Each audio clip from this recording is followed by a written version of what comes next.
Welcome to the 12th and final video in this series on creating atmospheric visuals in VRay for Rhino. In this video we're going to be post-producing our image from the render elements we rendered out in the previous video and pulling these all together in Photoshop to create our final visual. To do this we're going to begin by opening Photoshop and bringing in all of our render elements into one file. We can do this easily using Photoshop's File, Scripts, and Load Files into Stack script, which is found here. Once you click this, it will open up this Load Layers window, and if we hit Browse here, we can browse for the layers that we want to bring in to this piece.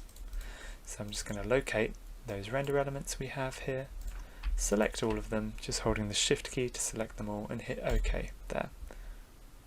Once those are loaded in, we can then hit OK, and it will open up a new file and load all of these layers one on top of the other in this file.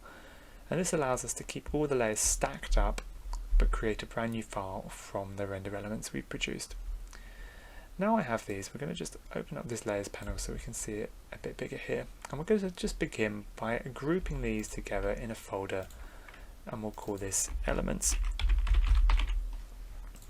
I'm then going to order this with the fog element, which is my main kind of image, at the very top of this piece, because this is going to be the base image we're going to be working on.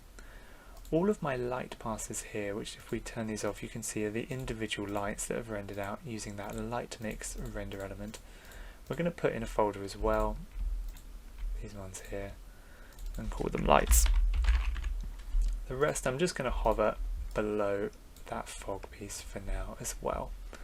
Now what we can also do is we have the material random color here, which will allow us to start to select key parts of this image out to apply different color tweaks, lighting tweaks to each of those components individually. If we want to do this, what I'm going to do is I'm just going to bring this to the very top of my scene, create a folder, and we'll call this work in progress, or just whip, and we'll drop that in there, and we'll just hide that for now. So that's going to sit at the top of our Photoshop file to allow us to kind of pick out any elements whenever we need them. Now what you can also do with these folders, if we right click on them, we can give them a color. This just allows you to quickly locate them in the kind of overall Photoshop layer controller here, because when we have a lot of layers they can be sometimes quite hard to find. Now we're going to begin our edits by just adding a few passes on top of here. So we're going to call this adjust layer, which is just our general adjustments, and in here we're going to create one called passes. Then all I'm going to do is we're going to take a few of these passes we have and essentially apply them on top of my base layer to enhance some of those features. So if we take the raw light for example, we can just hold the Alt key, click and drag this into passes to create a copy of that, and here you can see it's just the lighting in the scene. Now sometimes what looks good with this is if we put this on a color dodge and lower the fill color right down, it just brightens up some of those lights for us, and you can see as I start to sort of scroll up and down on the fill color here, we're just slightly brightening those internal lights. I'm going to do a similar thing for the reflection, copy it up there, and we're going to put this on a screen, sometimes a little bit less intense than a color dodge, and then scroll it down, and all this would do is just up that reflection amount, and you want to use these very sparingly. You see I'm only putting the fill color on a sort of 5-10% fill, just so it has a very subtle tweak of those tones and colors. We also have the glare here, which is the kind of glowing effect in these lights. This works well on a color dodge layer, and actually with this one I'm going to keep this on 100% because it's quite a subtle effect, and you can see it's just adding a bit of glow in there. And then we've also got the refraction, which is kind of the water and the glass there. This works quite well either on a screen, linear dodge, or color dodge. I think for this one perhaps a color dodge will work best here, and we'll just scroll that down a bit as well, so somewhere around there. So there we have our kind of initial pass tweaks there, and you can see it's just brightening up the image, creating a little bit more contrast in there as well. Now it might be in this adjustment layer you actually want to adjust key components. So let's say we want to adjust the concrete here. This is where our random color ID, which is found up here, can come in handy, and we can essentially turn this on use the magic wand tool, making sure the contiguous box is ticked off like it says here, and if we just pick out that colour, like so, it will just select all the elements that match that colour. Now if I then hide this layer, go back to the concrete, you'll see it's now just selecting the concrete element here. We can select that folder and click on this layer mask icon to essentially give the concrete folder a mask which just applies to those concrete elements.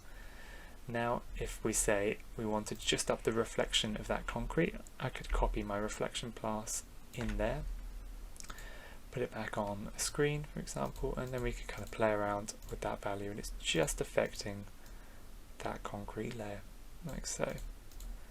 It might also be that we want to kind of up the contrast of this piece. I'm just using a levels adjustment here just to tweak the contrast of this element to make it a little bit more contrasty.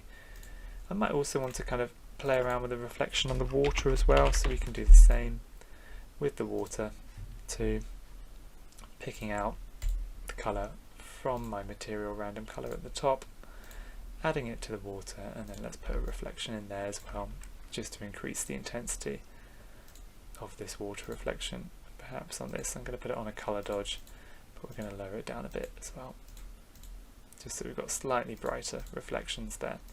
So you can see we can use this material random colour to essentially pick out key parts of the scene and brighten them up like so. Now I think I'm going to just stop with these two now, and these are the only adjustments I'm going to do in this scene, but in your scenes it might be that you want to tweak all of the kind of different colours and layers in each of those objects, so you might want to create a folder for each of your elements in your scene as well. So now we've done that, we're then going to make a new folder on top of this, and we're going to call this effects. And this is going to be for overlaid effects like kind of mist, fog, and other kind of colour tweaks we want to do. Now the first one I usually do in these effects is I'll take my Z depth pass, which is found in my elements down here, hold the Alt key again and make a copy of it and bring it all the way to the top. Now we've got that, we're going to invert this layer just by hitting Control I on your keyboard, or Command I if you're on a Mac, to flip it round so we have the white in the background and the black in the foreground. Now if we select this layer and put it on a screen blending mode, essentially what that's doing is it's applying a fog on top of our image. Then all we need to do is just dial back that fill colour to increase the intensity of that fog, and I think for this I'm going to have it on a sort of 7% there, so it's quite subtle fog overlay. Now what we can also do is we can add in some different fogs into this to kind of add in a different foggy effect too, and I've sort of downloaded a series of different fog effects, just got these online just by typing in kind of fog effect or mist, and I'll put a link to where you can find a few of these online as well. And we can take effects like this, drop them on top, and in exactly the same way we're just going to put this on a screen blending mode. You want to make sure that these images have a black background and a kind of white effect, and that way we can use screen to make the black areas disappear and then just leave us with this sort of misty fog. And what I usually do is just drop these on top like so, position them, put a mask on them just by clicking the mask tool down the bottom of the layers, and then just take your eraser, make it a little bit bigger. I'm just using the square brackets for this here, put the opacity down to around 10 or 20% there, and then just start kind of getting rid of some of those elements and just sort of dampening it down a bit. So we're just kind of putting the fog on and then removing it in some key places. Then I usually hold Alt, make a copy of that layer, do Control T to transform it, and then we might flip it around. We might have a bit coming over here as well. I'm going to get rid of the layer mask again and apply a new one, and then just do the same. So we're just sort of getting rid of it in some places, keeping it in others, just so we're sort of lightly applying that fog in key places. And you can actually use the same image for all of this. We don't need to kind of be bringing out different fog images, just use the same one and just apply the mask slightly differently, just so we're getting rid of some bits, keeping others. It might be you don't want that there, we just want it quite subtle. And the key with these is just to kind of create a subtlety to this sort of fog effect that you're doing. It's just subtly kind of adding some fog across the whole image, like so. So if we turn those effects on and off, you can see there that we've got this sort of fog added in. I might actually lower that Z depth a bit because I think it's washing the image out slightly. It might be for this, let's see, sometimes it's actually better with the mist instead of the fog. It's usually personal preference. I think for mine I'm actually going to turn that off here. And this is one of the reasons why I kind of keep everything in layers, keep those folders with color coded pieces as well, so I can always go back, turn pieces on and off if I feel they're needed in the image. Now another thing you can do with effects is actually apply kind of general image overlays here. And usually to do this I'll find some nice kind of random concretey textures like these here, and we can just drag these and drop these over the top of the image like so. And if we take these and just put them on a soft light blending mode and then lower the fill color right down, it can just create some sort of nice patchy texture that we can go over the top of these. I usually add a few different ones just to give a few different results there as well. So we'll add this texture on top, put it on a soft light again, and then lower it right down. And usually you want these quite low, sort of 10 to 20% depending on the image, and it's just giving us a slight kind of graininess to that image. Kind of ones which are a bit more contrasty like this should work well there. So we're just applying it on top and putting it on a soft light blend and then lowering that fill right down there like so. So we're just getting a slightly kind of grainy, scratchy effect on top, just to kind of break up the colours in that imagery and give us a little bit more kind of atmosphere into the image we're doing. Another way you can do this is also to add noise, but we're going to do that as a final effect here, so we can kind of add it on top, because at the moment we're just doing general image blends in this effects folder like so. So once we're happy with our effects, for the final kind of folder we're going to do, we'll just close these all up. Going to create a new folder and we're just going to call this final here, and this is the final image tweaks essentially. And the reason we're kind of separating this from effects is because here I'm going to start to add a few filters onto the top of the image. Now to do this we're just going to first select the whole image just using the marquee tool, and we're going to go to edit and use copy merge to essentially copy all the layers I've done so far. Then we're going to go edit and go paste, and it will just paste a merged version of that image in this folder. Now we're not merging all of these layers down here because it might be that I want to go back and tweak them, but in order to apply any filters to this image we have to create a merged version of it to apply a filter on top. So that's the reason why we'll do this copy merge trick. The first thing I'm going to do is I want to create a bit more glow on this image, and to do that I'm going to go to filter, blur, Gaussian blur here, and we're just going to blur it up by around, let's say 20% in this case. We just want to see the objects but have them slightly blurred like so. Usually depends on the size of your image to how much blur you need. For mine around sort of 15 to 20 seems quite good there. Then we're going to take that and we're going to change the blending mode to a screen, and this will kind of apply a glowing effect to the whole piece. Then we're going to take our mask, put a layer mask on and hit Control I on that mask to invert it. So we've essentially turned it off. Then we can take our razor, put it down on the 10 or 20% again, and we're then going to start to kind of paint it back in key locations. And what this is going to do is I'm just kind of painting it in where I can see sort of brightness in the image, and this will just add a very faint kind of glow to those areas. And if I sort of turn on and off that layer, you can see here it's essentially just creating a kind of nice glow to those pieces and brightening them up there. Now as well as this, I'm going to also just do a levels on top just for a general contrast on the whole image, and we can use this to kind of brighten and darken certain areas. Sometimes you want to put this below the glow so it doesn't really affect it too heavily. We don't want to make it too strong. I think somewhere around there should be quite good for our general levels effect. Now as well, once we've done those two, I'm going to do the same thing. Take the image, edit and copy merged, or Shift Control C if you want to use the shortcut, and paste again. And then we're going to add another filter on top of this as well. So other filters we can use, there's lots in the filter gallery that you might find depending on the kind of different style you want. You can also use this sort of stylize and oil paint if you want to slightly blur. I quite like this filter because it slightly blurs out the pieces of the image, as you can see here. And then what I'll do is I'll just apply a mask, use my eraser again, and we'll just take it away for the things we want to be sharper in focus. So just put it on a 40 and we're just bringing back essentially the bits we want to bring back into focus.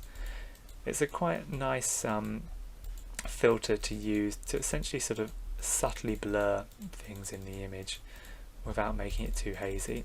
It kind of applies a different sort of blurring effect to those pieces, like so. So there we've got kind of that, and you can see the difference in the water there as we turn it on and off. It's just kind of subtly blurring that piece. I want to bring it back a bit there, and it will help just focus you in on the important parts of the image, because these would be sharper than the edges, which are now slightly sort of diffused and blurred using that oil paint effect.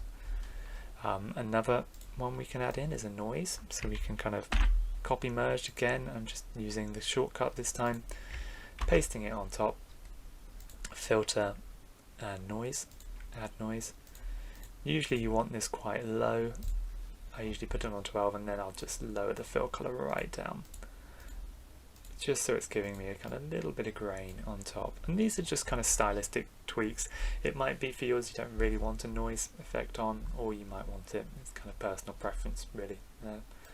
I think for this, let's have it at around a sort of 4 or 8. Some other different tweaks you can do, you can always use this layer as well, and if we copy this layer down into our final, we can go to Filter, Stylize, and use the Find Edges tool. And what that will essentially do is give an outline to all of those colours we have here. Now, it doesn't really work in the field because the plants are so detailed, you get little lines around all of them. But what you can do with this is we can add a black and white layer on top. If you hold the Alt key, you can clip that black and white layer just to this random colour, like so. And if we invert it, it makes it white and black. Then you can put it on a screen blending mode. It will essentially add a white outline to your pieces. Now, this isn't for everyone. It works for some scenes, doesn't for other. You can use it to add a kind of white line around the edge of your piece. Sometimes it's quite nice as a subtle layer as well, just to make these kind of elements pop out a little bit. I think for mine, it's kind of working quite nicely on the structure. So what I'm going to do is just put a layer mask on top, take the eraser tool and just get rid of it on the ground here. So we're just sort of painting it out where we don't need it. And you'll find that all of these kind of adjustments are all very similar in their approach, that we'll be adding them on and then just using the eraser tool to get rid of them where we don't need them as well. Now I think I'm pretty much there with this. A couple of final tweaks I usually do is if we go to the adjustment layers, go down to color lookup here, we can pick some different sort of filters we can add over the top. These are kind of similar to just general filters on the image, and some of them look quite good. I'm just kind of scrolling through, just using the arrow keys to just scroll through these and find them ones that might work for my particular image style that I'm going for. I think for this one, let's try something like one of these perhaps, and I usually put them on and just lower the fill color down a bit more as well, just only subtly adjusting it. Then for a kind of final image tweak, I'll select the whole thing, do one last copy merge and paste it on top, and then we go filter and camera raw filter for a final check over the image. Here it will open up a new window for you, which I'll just bring over into this screen. And here you can see we can start to kind of tweak different parts of the image. So we can tweak the temperature here, making it kind of more warm, more cool. We can tweak the tint color if you want to slightly tint the image as well. A good one here is the clarity, which essentially sort of sharpens and contrasts the image at the same time. Texture will make it slightly blurry or slightly more sharp as well. I think for mine, we could go slightly lower on the texture. Vibrancy kind of ups the sort of vibrance of the image. We can tweak that, and also we can tweak the saturation here. So it's essentially kind of final image tweaks that we're doing just to kind of make the image sort of pop at the last part. Once you're happy, you can click OK, and that will apply it on top there. So there we have our kind of final image edit, and to just look at a before and after. Here is the original layer down the elements, and here is our kind of final edit. So you'll see the difference is we're really making things kind of pop out, using those render elements, applying them over the top, applying a bit more atmosphere on there as well, just to make that kind of image sing in its last instance. So I hope you found this video series helpful. We've really gone through the kind of whole route from creating a structure from scratch, texturing it, rendering it, and then post-producing it as well. If you want to watch any other videos on creating imagery, modeling, visualizations using Rhino, Photoshop or Illustrator, please check out the videos on the channel, and thank you for watching.